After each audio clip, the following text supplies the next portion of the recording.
सीता माता का अनकहा दर्द, त्याग और मौन की शक्ति। गाथा में शौर्य के अनेक अध्याय हैं, पर क्या किसी ने उस मौन को सुना जो लंका की अशोक वाटिका में गूंजता था? वैदेही, जो जनक की लाडली और अयोध्या की महारानी थीं, एक वृक्ष के नीचे बैठी शून्य में ताक रही थीं। उनके नेत्रों में आंसू नहीं, बल्कि एक गहरा ठहराव था। ये उस स्त्री का दर्द था जिसने महलों के सुख को हंसते हंसते वनवास की धूल में बदल दिया था। उनका सबसे बड़ा दुख रावण का अपहरण नहीं था, बल्कि वह वियोग था जिसने उनके अस्तित्व को उनके राघव से दूर कर दिया था। जब मारुति ने उन्हें प्रभु की मुद्रिका दी, तो वैदेही के हृदय में आशा की एक किरण जागी। परंतु उसी क्षण उनके मन में एक अनकहा प्रश्न उठा, क्या राघव मुझे स्वीकार करेंगे? लंका में बिताया गया हर क्षण उनके चरित्र पर एक अदृश्य प्रश्न चिन्ह लगा रहा था। मारुति ने उन्हें सांत्वना दी, पर वैदेही जानती थीं कि समाज की आंखें अग्नि से भी अधिक कठोर होती हैं। उनका दर्द ये था कि उन्हें अपनी पवित्रता को सिद्ध करने की आवश्यकता पड़ सकती है, जो स्वयं प्रकाश की भांति निर्मल थी। युद्ध समाप्त हुआ, रावण का अहंकार ढह गया। पर जब वैदेही अपने राघव के सम्मुख खड़ी हुई, तो वहां स्वागत की मुस्कान नहीं, बल्कि मर्यादा का अनुशासन था। अग्नि परीक्षा का वह क्षण वैदेही के लिए केवल शरीर की परीक्षा नहीं, बल्कि उनकी आत्मा का चीरहरण था। उन्होंने बिना एक शब्द कहे धधकती ज्वालाओं में कदम रखा। उनका मौन यह कह रहा था कि यदि प्रेम में विश्वास न हो तो वह प्रेम अधूरा है। वो जीतकर भी भीतर से हार गई थी।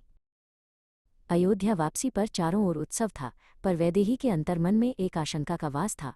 रानी के मुकुट का भार उन्हें उन कांटों से भी भारी लग रहा था जो उन्होंने वन में सहे थे। वो जानती थीं कि प्रजा की फुसफुसाहट उनके सुखद संसार को उजाड़ सकती है। उनका दर्द ये था कि उन्हें फिर से उस त्याग की तैयारी करनी थी जिसकी कल्पना मात्र से हृदय कांप जाए, और इस बार वो अकेली नहीं थी। उनके भीतर एक नन्हा जीवन पल रहा था। नियति ने फिर करवट ली। एक धोबी के वचनों ने मर्यादा पुरुषोत्तम को विवश कर दिया। वैदेही को गर्भवती अवस्था में घने जंगल में छोड़ दिया गया। गंगा के तट पर लक्ष्मण फूट फूट कर रो रहे थे, पर वैदेही के नेत्र सूखे थे। उनका मौन अब एक महासागर बन चुका था। उन्होंने लक्ष्मण को क्षमा किया और अपने भाग्य को स्वीकार किया। उनका सबसे बड़ा दर्द ये था कि जिस राघव के लिए उन्होंने सर्वस्व त्यागा, उन्हीं के आदेश पर उन्हें बेसहारा छोड़ दिया गया। महर्षि वाल्मीकि के आश्रम में वैदेही ने एक साधारण तपस्विनी का जीवन चुना। वहां कोई दास दासी नहीं थे, बस प्रकृति का साथ था। उन्होंने अपने दर्द को अपनी शक्ति बनाया। उन्होंने अपने बेटों लव और कुश को पालने के लिए अपने दुखों को एक संदूक में बंद कर दिया। वो चाहती तो विलाप कर सकती थीं, पर उन्होंने चुना धैर्य। उन्होंने अपने बच्चों को रामायण सिखाई, पर उसमें अपने प्रति हुए अन्याय का एक शब्द भी नहीं जोड़ा। लव और कुश बड़े हुए, वे शूरवीर और तेजस्वी बने। वैदेही ने उन्हें सिखाया कि पिता का सम्मान ही सर्वोपरि है। उन्होंने कभी अपने बेटों के मन में राघव के प्रति कड़वाहट नहीं आने दी। माँ का सबसे बड़ा दर्द यही होता है कि वो अपने बच्चों को पिता के प्रेम से वंचित देखे, पर वैदेही ने उस खालीपन को अपनी ममता से भर दिया। वो अकेले अंधेरी रातों में रोती थीं, ताकि सुबह उनकी मुस्कान में कोई कमी न रहे। वर्षों बाद जब लव और कुश ने अयोध्या की सभा में रामायण का गान किया, तो राघव की आंखों से भी अश्रु बह निकले। उन्हें अपनी भूल का एहसास हुआ। उन्होंने वैदेही को वापस बुलाया, पर वैदेही अब वो कोमल कन्या नहीं थी, वो अब एक तपसिद्ध नारी थीं। जब राघव ने फिर से उनकी पवित्रता का प्रमाण मांगा, तो वैदेही का मौन टूट गया। उनका दर्द अब शब्द नहीं, बल्कि एक अंतिम निर्णय बन गया। वैदेही सभा के बीच खड़ी थीं।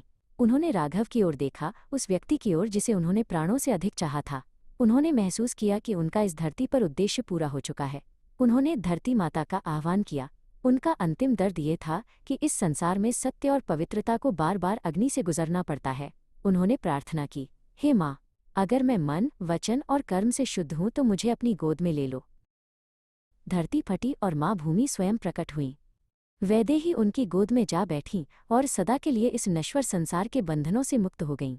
उनका अनकहा दर्द अंततः शांत हो गया।